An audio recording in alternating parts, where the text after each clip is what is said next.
अस्सलाम वालेकुम। Today I came up with another topic of quantum chemistry, जो कि बहुत ही इंपॉर्टेंट टॉपिक है। वो है श्रोडिंगर वेव इक्वेशन। आज हम श्रोडिंगर वेव इक्वेशन को डिस्कस करेंगे और उसकी एप्लीकेशन जो है शॉर्ट ब्रीफली हम जो है उसकी एप्लीकेशन देखेंगे कि कौन कौन सी एप्लीकेशन होती है।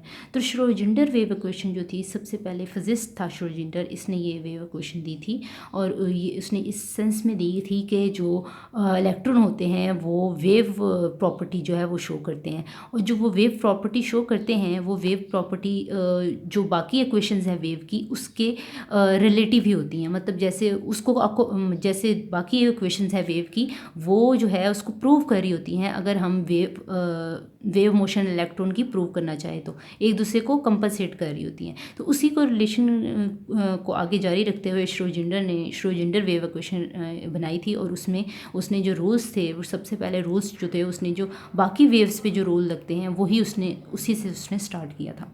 ठीक है, तो इन शॉर्ट वर्ड के उसने बोला था, उसने मैकेनिकल वेव मॉडल दिया था एटम का, और उसमें उसने कहा था कि दरमियान में जो है वो स्टेशनरी होता है आपका न्यूक्लियस पॉजिटिवली चार्ज, और उसके सराउंडिंग में जो आपकी इलेक्ट्रॉन होती हैं वो इस तरह स्टैंडिंग वेव की फॉर्म में होता है, स्टेशनरी नहीं होता। वेव नेचर शो करता है इलेक्ट्रॉन जो है, इस तरह करके वेव्स बनाता है इलेक्ट्रॉन, वेव्स में मूव करता है। तो इलेक्ट्रॉन वेव और पार्टिकल नेचर दोनों होती है, डुअल नेचर से हमने ये देखा था। तो इसको श्रोडिंगर ने अपनी इक्वेशन से डिस्क्राइब किया था। तो असल में श्रोडिंगर की जो इक्वेशन है उसको ना तो हम ड्राइव कर सकते हैं प्रॉपरली, ना तो हम प्रूव कर सकते हैं। हम सिर्फ देख सकते हैं, उसको समझ सकते हैं कि ये क्या है, इसमें क्या चीज़ें हैं। तो प्रॉपरली इसको डेरिवेशन जो है, जो हम अभी भी ड्राइव करेंगे जो चीज़, लेकिन इट्स नॉट, इसकी डेरिवेशन हम उसको नहीं कहेंगे। हम ये कहेंगे कि ये जो है श्रोडिंगर वेव इक्वेशन को हम एक्सप्लेन कर रहे हैं कि ये है क्या, इसमें वी लुकिंग इनटू इट। तो अगर हम सिंपल जो है वो कंसेप्ट लगाएं दूसरी वेव्स के लिहाज से, तो अगर हम इसको साइकिल में हम कह रहे हैं कि इलेक्ट्रॉन्स जो है वो सर्कल में मूव कर रहा है इस तरह करके। ठीक है, तो किसी ख़ास पोजीशन पी के ऊपर हम उसका फाइंड कर लेते हैं। सर्कल को इस तरह से डिवाइड कर दें,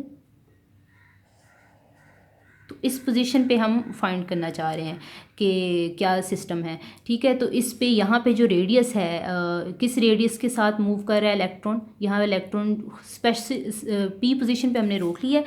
तो यहाँ पे अब हम अप्लाई करेंगे जो भी हम अप्लाई करना चाह रहे हैं, मतलब इसको अंडरस्टैंड करने की कोशिश करेंगे कि इलेक्ट्रॉन जब सर्कल में मूव कर रहा होता है with the speed angular momentum w के साथ जो है ओमेगा रेडियन पर सेकंड के साथ जो है वो मूव कर रहा होता है, रेडियन पर सेकंड के साथ स्पेसिफिक पोजीशन पे हमने इसको रोक लिया है। तो उस तब जो रेडियस है वो है a, ये पॉइंट b ले लें, इस पॉइंट को c ले लें, और हमें पता है जो एम्पलीट्यूड होता है किसी भी वेव का वो होता है वेव फंक्शन से इसको रिप्रेजेंट करते हैं, वो होता है वेव फंक्शन। अगर हम इसको वेव फंक्शन की लैंग्वेज में रिप्रेजेंट करें तो इसको हम o को पॉइंट o ले लें,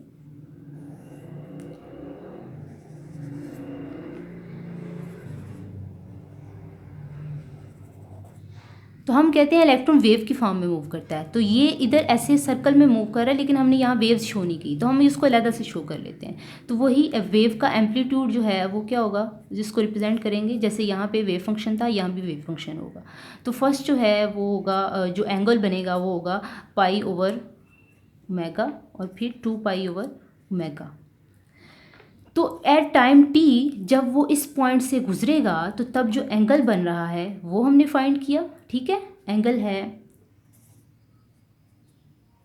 ओमेगा टी। एक ख़ास टाइम पे, टाइम t के ऊपर जब वो इस पॉइंट से गुजरेगा तो उसका एंगल हमने फाइंड किया है। ठीक है, वेव फंक्शन हमने अप्लाई किया है, पोजीशन p के ऊपर है। अब हम देखेंगे कि हम कैसे जो है वो सिंपल वेव इक्वेशन के जो रूल्स हैं, बाकी जहाँ पे जो हमने रूल्स अप्लाई करते हैं वही हम यहाँ पे कर रहे हैं। बाकी भी वेव्स जो हैं, हम किसको वेव्स को हम रिप्रेजेंट करते हैं कि वो हारमोनिक ऑसिलेशन शो कर रहा है, तो उसको हम बोलेंगे हारमोनिक वेव का बिहेवियर शो कर रहा है। तो बाकी की जो वेव्स होती हैं वो भी ऐसे करके वेव्स होती हैं, आपने देखा होगा। तो उसके ऊपर तकरीबन जो रूल्स होते हैं वो इसी तरह के अप्लाई होते हैं, ठीक है। तो यहाँ पे भी वही रूल अप्लाई हो रहे हैं, और वेव की भी हमने शेप वैसी ही बनाई हुई है, बस हम एनालॉजीज जो हैं वो हम अपनी यूज़ करें, वेव फंक्शन यूज़ करें। तो वेव फंक्शन हम जहाँ भी यूज़ करेंगे वो हम इसका यही मतलब होता है कि हम इलेक्ट्रॉन्स की कोई चीज़ जो है वो फाइंड करने जा रहे हैं, ठीक है। तो अब हम अपनी इक्वेशन को देख लेते हैं। तो यहाँ पे हमें पता है कि परपेंडिकुलर जो है, परपेंडिकुलर फाइंड, अगर हम इसका फाइंड करें, इसको सी पोजीशन लिख लेते हैं। तो परपेंडिकुलर जो है P C over hypotenuse P B is equal to sine theta, ठीक है।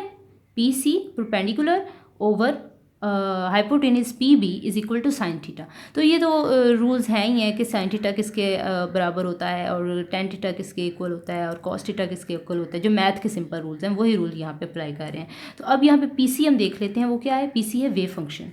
तो अगर हम पी सी की वैल्यू लगाएं यहाँ पे, तो ये वेव फंक्शन है, और ये हमने देखा था पी बी क्या है, रेडियस है। तो वो क्या थी वैल्यू, ए हमने अज्यूम की थी।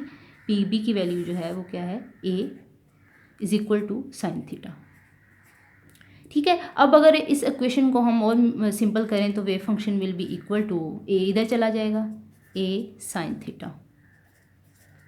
वी ऑलरेडी डिस्क्राइब कि इस जगह पे जो थीटा की वैल्यू है वो है ओमेगा, ये एंगुलर मोमेंटम है मल्टीप्लाई बाय टाइम। तो हम इसकी वैल्यू पुट करें, ए साइन ओमेगा टी। तो हम साइड के ऊपर जो है हम जो है वो वैल्यूज़ निकाल लेते हैं कि किस तरह ये वैल्यू होगी। अगर थीटा की वैल्यू जो है वो ओमेगा टी है, तो टी की वैल्यू क्या होगी, थीटा ओवर डब्ल्यू। तो हमने देखा कि हमारा जो एंगल है वो कहाँ से, पाई टू पाई तक हमारा जो एंगल है वो जा रहा है। अगर हम वेव इक्वेशन में देखें तो पाई से 2 पाई तक, तो जो वैल्यू है वो थीटा की वैल्यू जो है वो क्या होगी, 2 पाई तक। 2 पाई की वैल्यू हमने पुट कर ली ओवर ओमेगा। अब जो टाइम है उसको एक और फार्मूला है, फ्रिक्वेंसी जो होती है, टाइम जो होता है, फ्रिक्वेंसी जो है वो इक्वल होती है 1 ओवर टाइम के,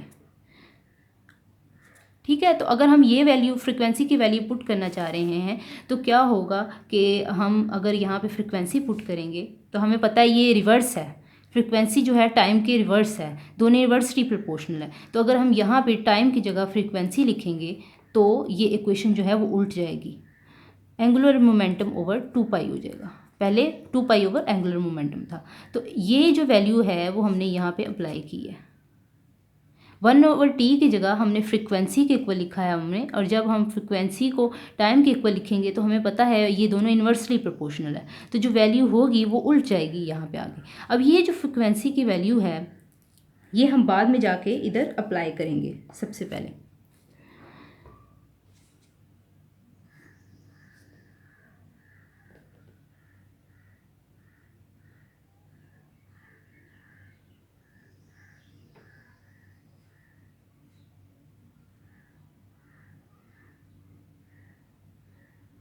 तो ओमेगा की वैल्यू जो है हम देख लेते हैं कि ओमेगा की वैल्यू क्या निकल रही है। ओमेगा की वैल्यू निकल रही है वी 2 पाई, ये यहाँ पे मल्टीप्लाई हो जाएगा, ठीक है। तो ओमेगा की वैल्यू आ जाएगी वी 2 पाई।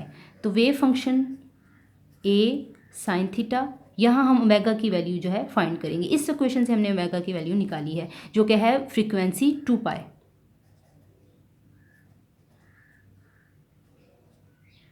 ठीक है। तो ये वैल्यू जो है हमने वो फाइंड कर ली है। अब यहाँ पे एक कॉन्सेप्ट आ रहा है कि जो इलेक्ट्रॉन्स होता है अगर उसको डिस्प्लेस करें एक जगह से दूसरी जगह तो उसका जो डिस्टेंस है वो चेंज हो जाता है। तो उसको फाइंड करने के लिए जो एक इक्वेशन जो है वो अप्लाई की गई है, X distance is equal to a specific speed at specific time, ठीक है। डिस्टेंस जो है वो स्पीड चेंज करने से स्पेसिफिक टाइम पे कितना डिस्टेंस चेंज होता है वो हम इस वाली इक्वेशन से हम इसको फाइंड करेंगे। और अगर हम यहाँ पे टी की वैल्यू निकालें, टी की वैल्यू यहाँ से हम निकालेंगे, ये वाली इक्वेशन हमें पता है, ये इक्वेशन फिजिक्स में आम यूज़ होती है, वही वाली चीज़ें हम यहाँ पे यूज़ कर रहे हैं कि distance is equal to speed multiply by time, ठीक है। तो डिस्टेंस, अगर डिस्टेंस की वेरिएशन चेक करनी है तो हम ये वाला फार्मूला जो है टाइम की जगह लगाएंगे। तो टाइम, अगर यहाँ से टाइम का फार्मूला निकालें तो time will be equal to X over V. ठीक है, यहीं से हम टाइम की वैल्यू निकाल लेंगे। तो ये टाइम की वैल्यू अगर हम इस इक्वेशन में पुट करें तो wave function will be equal to A sine frequency 2 pi x over V. ठीक है, तो अब अगर हम फ्रीक्वेंसी की वैल्यू यहाँ पे पुट करना चाहें तो फ्रीक्वेंसी की वैल्यू क्या होती है? फ्रीक्वेंसी की वैल्यू होती है स्पीड ओवर वेवलेंथ। ठीक है, तो अब ये वैल्यू हम फ्रीक्वेंसी की वैल्यू की जगह पुट करेंगे। तो हमने जो है अभी तक हमने क्या क्या किया, हमने थीटा की वैल्यू पुट की WT।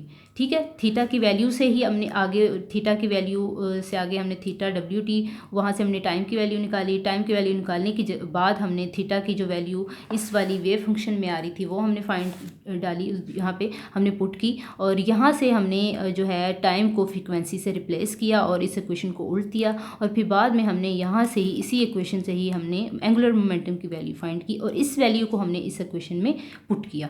यहाँ पे हमने 2 पाई इक्वेशन फ्रीक्वेंसी 2 पाई को हमने पुट किया। फिर आगे से हमने देखा कि जो डिस्टेंस की वेरिएशन होती है इलेक्ट्रॉन्स की विद डिस्प्लेसमेंट जैसे होती है, विद द टाइम डिस्प्लेसमेंट होती है और डिस्टेंस भी चेंज होता है।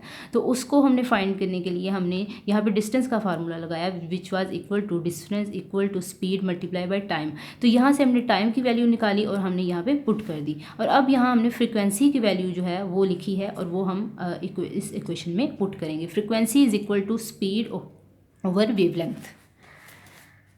तो लेट्स मूव अहेड। तो जो वैल्यू आएगी पुट करने के बाद वो आएगी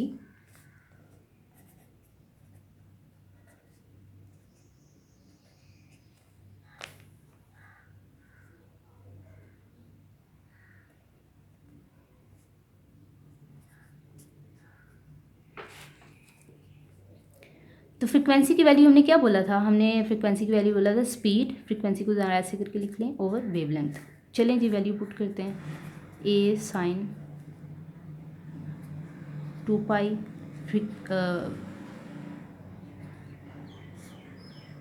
ये हमने वैल्यू पुट कर दी है फ्रीक्वेंसी की जगह। तो स्पीड और स्पीड जो है वो कट जाएगी और फिर हमारी जो इक्वेशन आएगी वो आएगी ए sine 2 pi x over wavelength. ठीक है, तो ये वैल्यू हमारी आ गई है। अब इस एक वैल्यू पे अगर हम अपना डिफरेंशियल अप्लाई करें, वेव फंक्शन को डेरिवेट करें हम, तो क्या होता है? डेरिवेट अगर हम करें with respect to specific position X axis के लिहाज से अगर हम डेरिवेट करें तो हमें पता है जो इसका साइन का डेरिवेटिव होता है वो होता है कॉस थीटा। तो ये सारी वैल्यू जो है वो कॉस आ जाएगा। सबसे पहले इसकी न्यूमेरिकल वैल्यू अलग होगी। न्यूमेरिकल वैल्यू इसकी कांस्टेंट वैल्यू जो है वो बाहर आएगी। ये रूल है डेरिवेशन का कि इसकी 2 पाई ओवर वेवलेंथ जो है वो इसकी कांस्टेंट वैल्यू है, वो जो है वो बाहर आएगी और बाकी सारे का सारा डेरिवेटिव जो है वो उसका आ जाएगा। तो साइन का डेरिवेटिव क्या होता है? कॉस। तो ए कॉस, बाकी सारी वैल्यू वैसी की वैसी रिपीट हो जाएगी। न्यूमेरिकल वैल्यू बाहर आएगी, ये डेरिवेशन का रूल है। न्यूमेरिकल वैल्यू बाहर आ जाएगी और बाकी सारी की फिर उसका डेरिवेटिव आ जाएगा। जो इस वैल्यू का डेरिवेटिव क्या है? ए साइन की जगह कॉस और सारी वैसी की वैसी वैल्यू। अगर हम इसके ऊपर डबल डिफरेंशियल लगाएं तो सेम रूल अप्लाई होगा जो अभी हमने देखा कि इसके ऊपर डबल डिफरेंशियल लगाएं तो दोबारा अंदर जो है अंदर दोबारा डेरिवेशन होगी। तो अंदर दोबारा डेरिवेशन होगी तो पहली डेरिवेशन की तरह, जैसे यहाँ पे जो था 2 पाई वेवलेंथ की वैल्यू बाहर आ जाती थी और बाकी सारे का सारा डेरिवेटिव आ जाएगा। तो अगर इसके ऊपर फिर दोबारा डेरिवेटिव लग रहा है तो फिर दोबारा जो है 2 पाई वेवलेंथ की वैल्यू जो है वो बाहर आ जाएगी और अंदर जो है डेरिवेटिव आ जाएगा। साइन का डेरिवेटिव कॉस है और कॉस का डेरिवेटिव है माइनस साइन। तो माइनस आ जाएगा माइनस ए sine 2 pi x over wavelength. सारी वैल्यू वैसे की वैसे रिपीट हो जाएगी। तो डबल डेरिवेशन में भी वही होगा जो फर्स्ट डेरिवेशन में हुआ था। और बस अब होना क्या है कि ये दोनों आपस में मल्टीप्लाई होंगे। माइनस साइन बाहर कर लें, 2 multiply by 2 4 pi square over wavelength का स्केयर।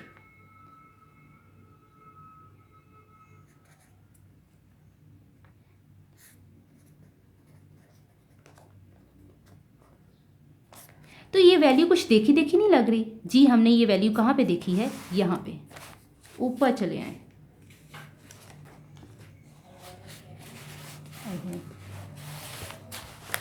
ये देखें, ये वैल्यू जो है वो वेव फंक्शन के बराबर है, जो नीचे वैल्यू हम कह रहे थे कि हमने देखी लग रही है। तो उस वैल्यू की जगह हम वेव फंक्शन लगा देंगे। कौन सी वैल्यू याद रखनी है, ए साइन 2 पाई, नहीं सॉरी, ये वाली wave function is equal to A sine 2 pi x over wavelength, a sine 2 pi x over wave length.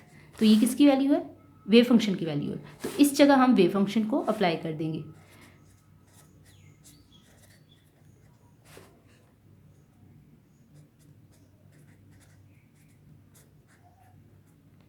यहाँ वेव फंक्शन आ जाएगा हमारा।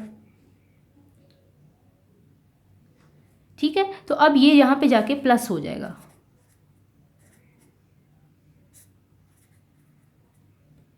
प्लस 4 पाई का स्क्वायर वेवलेंथ का स्क्वायर इज इक्वल टू 0।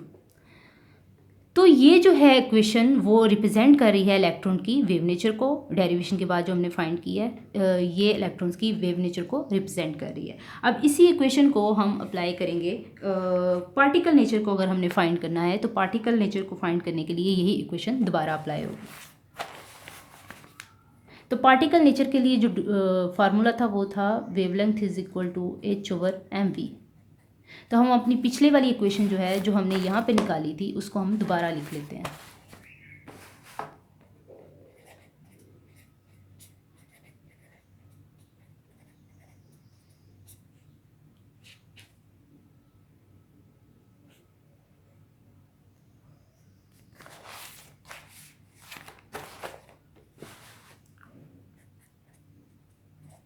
ठीक है, तो यहाँ पे हम देख रहे हैं वेवलेंथ का स्केयर है, तो इस सारी वैल्यू का भी स्केयर लगाएंगे। अगर हम स्केयर लेंगे तभी हम इसकी वैल्यू को पुट कर सकते हैं। तो अगर हम स्केयर लें यहाँ पे एच का स्केयर,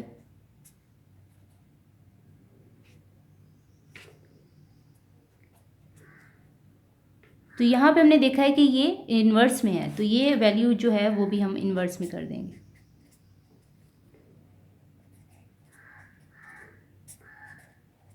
ये वैल्यू जो है हम वेवलेंथ की जगह अप्लाई करेंगे।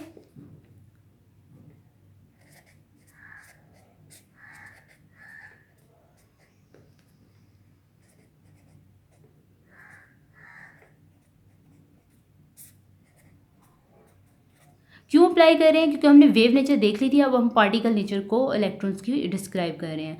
ठीक है, तो पार्टिकल नेचर से हम इस श्रोडिंगर वेव इक्वेशन को और मॉडिफाई कर रहे हैं। तो हमने ये जो है वैल्यू लिख दी है। अब हमें पता है जो हमारी टोटल एनर्जी है, अब हम इसकी वैल्यू जो है वो फाइंड कर लेते हैं वेलोसिटी की। तो हमें पता है हमारी जो टोटल एनर्जी है is equal to kinetic energy plus potential energy. ठीक है, तो काइनेटिक एनर्जी की वैल्यू हमने इधर पुट कर दी है, क्योंकि हम वी स्क्वायर की वैल्यू को जो फाइंड करना चाह रहे हैं। तो इसको हम अलग कर लेते हैं। ये हमारा आ जाएगा एनर्जी माइनस पोटेंशियल। तो वी नो डैट हम इस वाली वैल्यू को फाइंड करना चाह रहे हैं, तो बाकी जितनी चीज़ें हैं वो उस साइड पे चली जाएंगी। पहले तो एम वी स्क्वायर करेंगे, दोनों साइडों पे मल्टीप्लाई करेंगे 2 के साथ।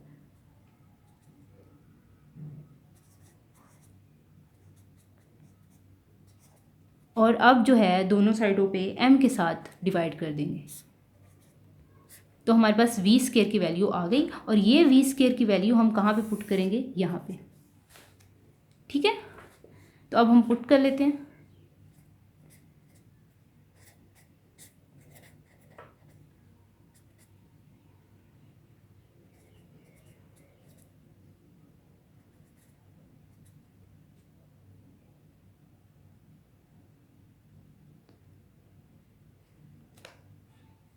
अब हम पुट करेंगे यहाँ पे वैल्यू।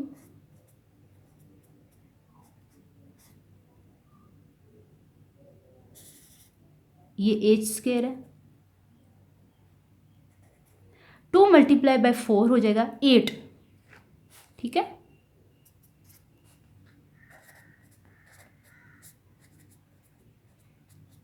मल्टीप्लाई बाय 8, 8 m का स्क्वायर, यहाँ पे ऊपर वाला एक m नीचे वाले m से कट जाएगा, ऊपर एक ही m ले आ जाएगा और नीचे वाला m जो है वो ख़त्म हो जाएगा। m/h²।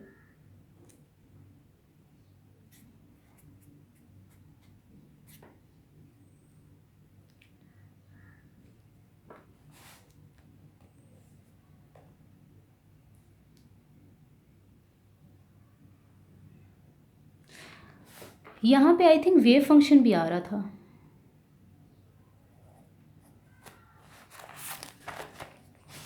जी, ये देखें, ये जो वेव फंक्शन है ये हमने यहाँ पे लिखा नहीं था, ये वेव फंक्शन, ठीक है। तो वो सारा आएगा इस इक्वेशन में। ये देखें, यहाँ पे भी आएगा वेव फंक्शन, यहाँ पे भी आएगा वैल्यू जो है वेव फंक्शन की, सारी ये इक्वेशन में एट द एंड यहाँ पे वेव फंक्शन भी आएगा। वो हमारा मिस हो गया था। तो जो हमारी ये जो इक्वेशन है वो अब हमारे पास जो है वो आ रही है। ये इक्वेशन जो है वो एक्स एक्सिस के लिहाज से, अगर हम इस इक्वेशन को वाई जी एक्सिस के लिहाज से भी करें तो तब हम इसको कैसे लिखेंगे।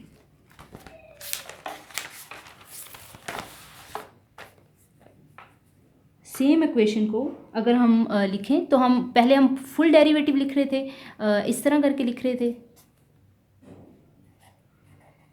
Wave function. तो जब हम वाई जी के लिहाज से भी करेंगे फिर हम पार्शियल डेरिवेटिव लिखेंगे, फुल नहीं लिखेंगे क्योंकि अब वो डिवाइड हो गया, तीन पोजीशंस पे डिवाइड हो गया। तो हम इसको लिखेंगे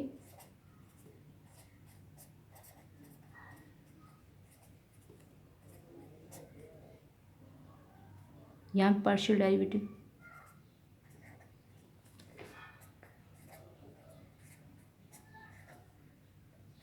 बाकी इक्वेशन सेम की सेम, बस यहाँ पे इसकी जगह हम ये वाली वैल्यू लिख दें। बाकी इक्वेशन सेम रहेगी जो हमने पीछे ड्राइव की है, 8π² m/h²।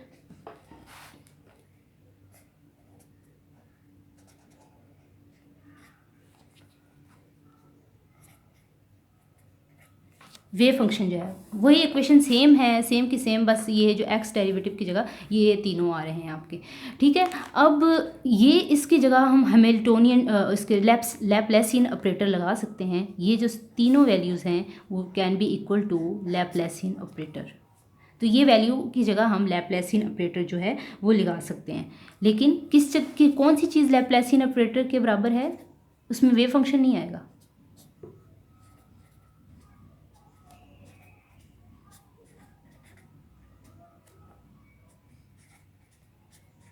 ये चीज़ जो है वो लैप्लासियन ऑपरेटर के इक्वल है। तो लैप्लासियन ऑपरेटर जो हम लगाएंगे तो वेव फंक्शन जो है वो वैसे का वैसे आ जाएगा। लैप्लासियन ऑपरेटर अगर हम यहाँ वैल्यू पुट करेंगे तो वेव फंक्शन यहाँ वेव फंक्शन जो है लैप्लासियन ऑपरेटर के इक्वल नहीं है, ऊपर जो वेव फंक्शन है वो नहीं है, तो वेव फंक्शन आ जाएगा।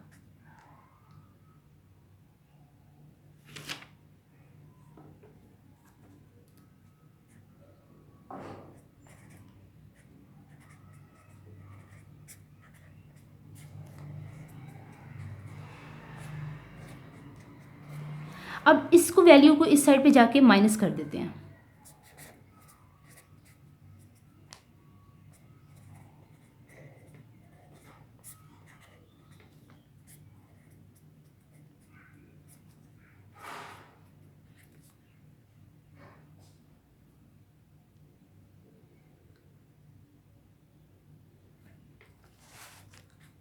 अब ऐसे करते हैं, ये जो इक्वेशन है अंदर इसके मल्टीप्लाई कर देते हैं, ई के साथ भी वी के साथ भी, ठीक है।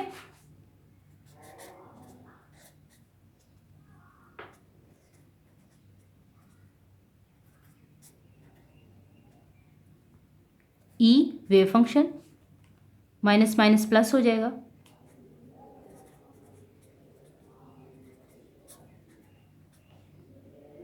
वी के साथ हमने इस इक्वेशन को खोल दिया। एक दफ़ा ई के साथ हमने ये सारी वैल्यू लिखी है और वेव फंक्शन लिखा है, एक दफ़ा वी के साथ हमने ये सारी वैल्यू लिखी है, ये वाली वैल्यू, और हमने वेव फंक्शन लिखा है इज इक्वल टू 0। अब हम इस इक्वेशन को मल्टीप्लाई कर देंगे, सारी इक्वेशन को दोनों साइडों पे विद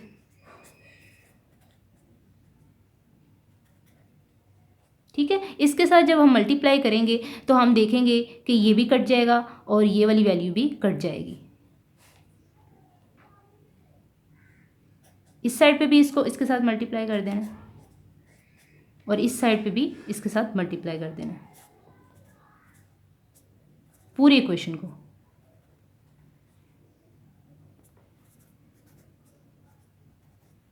पाई स्क्वायर, तो ये देखें ये कट रहा है, यू कैन सी पीछे क्या रह रहा है, एनर्जी वेव फंक्शन। तो इस तरह ये भी कट जाएगा और पीछे हमारा क्या रह जाएगा, अगर मैं यहाँ पे लिख दूँ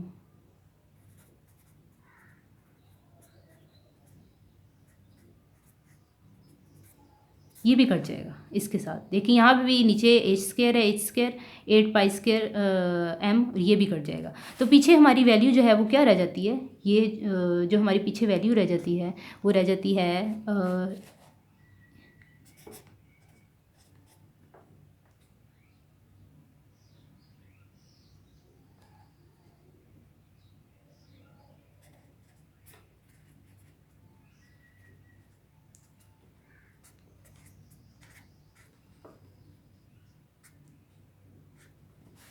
v वेव फंक्शन हमारा पीछे रह गया इज इक्वल टू 0।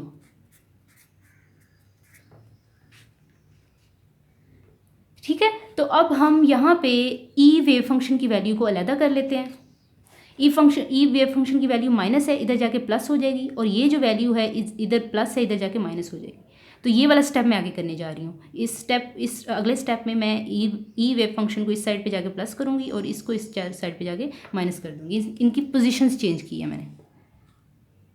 ठीक है, अभी हम 0 के इक्वल नहीं लिखेंगे, यहाँ पे भी 0 के इक्वल नहीं लिखेंगे, इनफैक्ट यहाँ पे भी 0 के इक्वल नहीं लिखेंगे।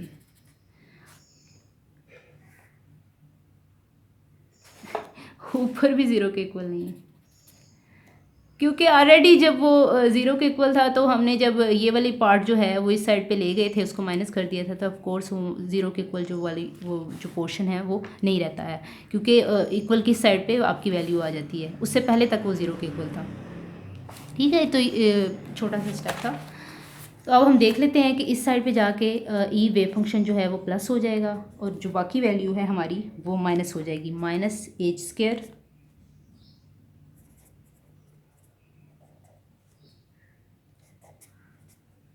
Laplacian operator wave function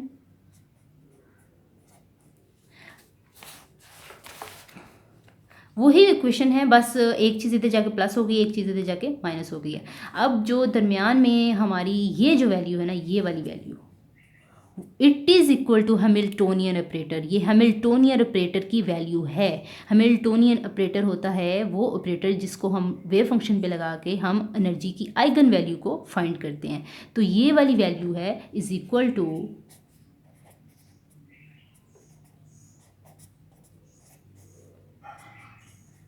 Hamiltonian operator. Okay, तो हैमिल्टोनियन ऑपरेटर हम किस तरह लगा सकते हैं, ये सारी वैल्यूज़ को हम पोटेंशियल एनर्जी की वैल्यू को लगा के, लैप्लासियन ऑपरेटर की वैल्यू को लगा के, वेव फंक्शन को लगा के, एच की वैल्यू को लगा के, 8 पाई स्क्वायर एम, ये सारी वैल्यूज़ लगाएंगे तो वो हैमिल्टोनियन ऑपरेटर के तौर पे एक्ट करेगा। ये वैल्यू अगर हम यहाँ पे पुट करें तो ये हमारी जो सिंपल फॉर्म में जो इक्वेशन आ जाती है श्रोडिंगर वेव इक्वेशन, ये आ जाती है। ये टाइम इंडिपेंडेंट इक्वेशन है। तो श्रोडिंगर लास्ट जो हमारा आ रहा है वो ये आ रहा है। अब वेव फंक्शन को अप्लाई करके हम डिफरेंट जो है एप्लीकेशन जो है वो फाइंड कर सकते हैं। एप्लीकेशन डिटेल जो है वो मैं नेक्स्ट वीडियो में बताऊंगी। तो एप्लीकेशन हम कौन कौन सी फाइंड कर सकते हैं, हम वन डिमेंशनल बॉक्स में इलेक्ट्रॉन्स की मूवमेंट को, किसी particle movement for example electron की मूवमेंट को, उसकी पोजीशन को, उसके वेव फंक्शन को हम फाइंड कर सकते हैं। वेव फंक्शन को, पोजीशन को इन वन डिमेंशन। और सेम हम इलेक्ट्रॉन को, उसकी पोजीशन और वेव फंक्शन को हम 3D में भी फाइंड कर सकते हैं श्रोडिंगर वेव इक्वेशन लगा के। फिर हम डीजेनरेसी ऑफ ऑर्बिटल की डीजनरेसी का जो कॉन्सेप्ट था कि ऑर्बिटल डीजनरेट होते हैं, जिसमें आता था कि डिफरेंट ऑर्बिटल्स आगे से कन्वर्ट हो जाते हैं। जैसे पी का आगे से, पी ऑर्बिटल आगे से p x, p y, p z d के 5 ऑर्बिटल्स होते थे। डिफरेंट डीजेनरेसी का जो कॉन्सेप्ट था वो आया था श्रोडिंगर वेव इक्वेशन से आया था, श्रोडिंगर ने ये कॉन्सेप्ट दिया था। इसके अलावा हम रेजोनेंस एनर्जी को फाइंड कर सकते हैं श्रोडिंगर वेव इक्वेशन लगा के। कॉन्जुगेटेड सिस्टम में पाई इलेक्ट्रॉन्स की एनर्जी को फाइंड कर सकते हैं। इसके अलावा जो है हम क्वांटम नंबर्स को फाइंड कर सकते हैं। तो ये सारी एप्लीकेशंस जो थी, जो सारा ये कॉन्सेप्ट जो था इलेक्ट्रॉन्स के रिलेशन में, वो श्रोडिंगर ने दिया था। श्रोडिंगर ने बिल्कुल इसका कॉन्सेप्ट चेंज करके रख दिया था। उसने एनर्जी फाइंड की, उसने एनर्जी यहाँ पे जो है, यहाँ पे पोजीशन भी वन डायमेंशन में फाइंड, एनर्जी भी फाइंड कर सकते हैं।